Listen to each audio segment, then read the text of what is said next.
बच्चों, पिछली क्लास में मैंने पढ़ाई थी आपको गुलेलबाज लड़का भीष्म साहनी द्वारा लिखी हुई कहानी। वो कहानी पूरी नहीं हुई थी, आगे की कहानी आज हम देखेंगे। पिछला एक बार दोहरा लेते हैं। पिछली में हमने पढ़ा कि भीष्म साहनी जो लेखक हैं, कहानी लिखने वाले, वो उनके साथ एक लड़का पढ़ता था, बोधराज। बोधराज दुष्ट लड़का था, किंतु दोनों को एक साथ पढ़ने के कारण एक दूसरे की आवश्यकता लगती। भीष्म साहनी जो लेखक थे वो अपना घर छोड़कर बदलकर दूसरी जगह आ गए थे, और दूसरी जगह आने के कारण उनके घर में बहुत गंदगी फैली हुई थी। चिड़िया की बीट थी, घोंसले थे।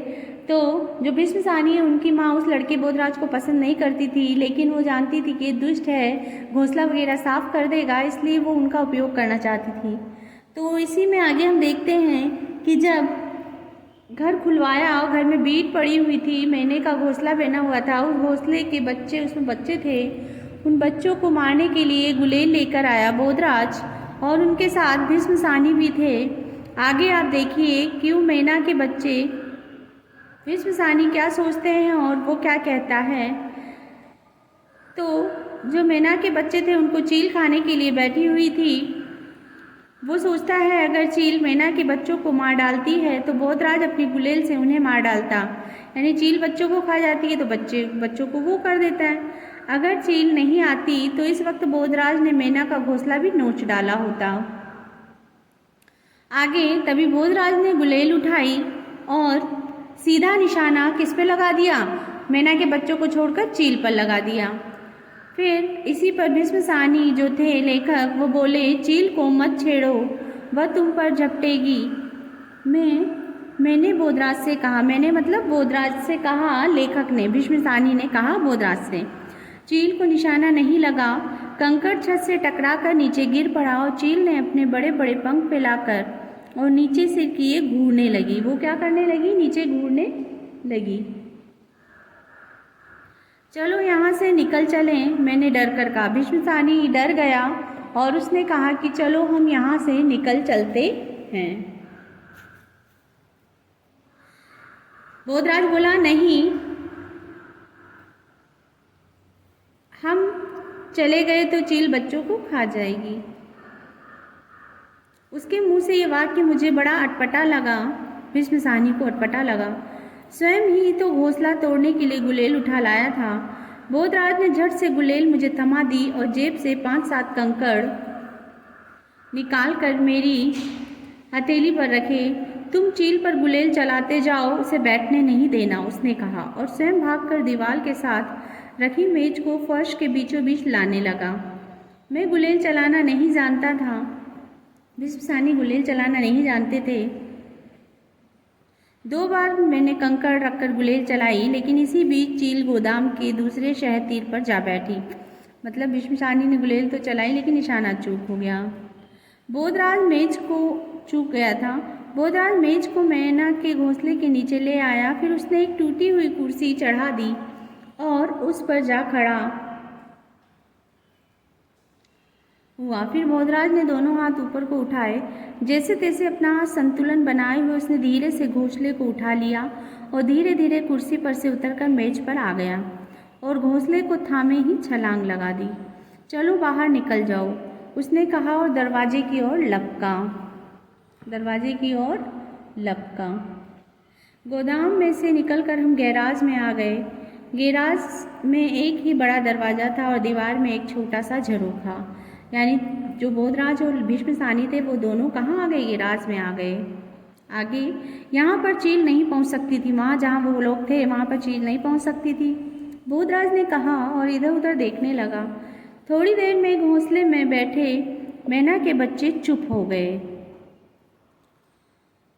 बोधराज बक्से पर चढ़कर मैना के घोंसले में झांकने लगा। मैंने सोचा अभी हाथ बढ़ाकर दोनों बच्चों को एक साथ उठा लेगा, जैसा वह अक्सर किया करता था। फिर भले ही उन्हें जेब में डालकर घूमता फिरे। वो जेब में डालकर घूमता था। आगे कक्षा में पढ़ा ना हमने कहानी में, जिसको भी देखो कीड़े मकोड़े सब जेब में रख के घूमता था। देखिए आगे क्या होता है। भले ही उन्हें जेब में डालकर घूमता फिरे मगर उसने ऐसा कुछ किया नहीं। देखिए बदलाव, पाठ का यही था शीर्षक कि बदल जाएगा शिक्षा मिलने पे। वह देर तक घोंसले के अंदर झांकता रहा और फिर बोला, थोड़ा पानी लाओ, इन्हें प्यास लगी है। इनकी चोंच में बूंद बूंद पानी डालेंगे। आगे देखिए, मैं बाहर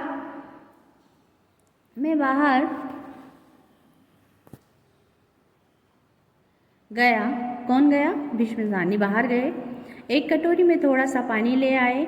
दोनों नन्हे नन्हे बच्चे चोंच ऊपर उठाए हाँफ रहे थे। बोधराज ने उनकी चोंच में बूंद बूंद कर कर पानी डाला और बच्चों को छूने से मना कर दिया। न खुद छुआ न भीष्मसानी को छूने दिया।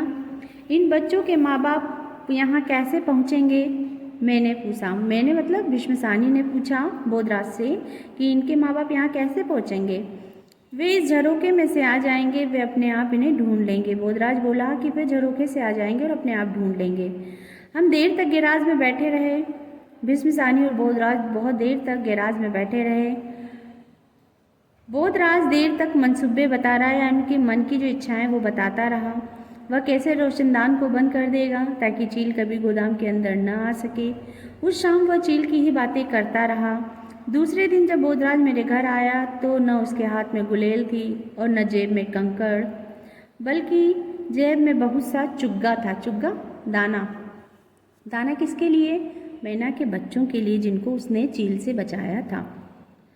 और हम दोनों देर तक मैना के बच्चों को चुग्गा डालते और उनके करतब देखते रहे थे।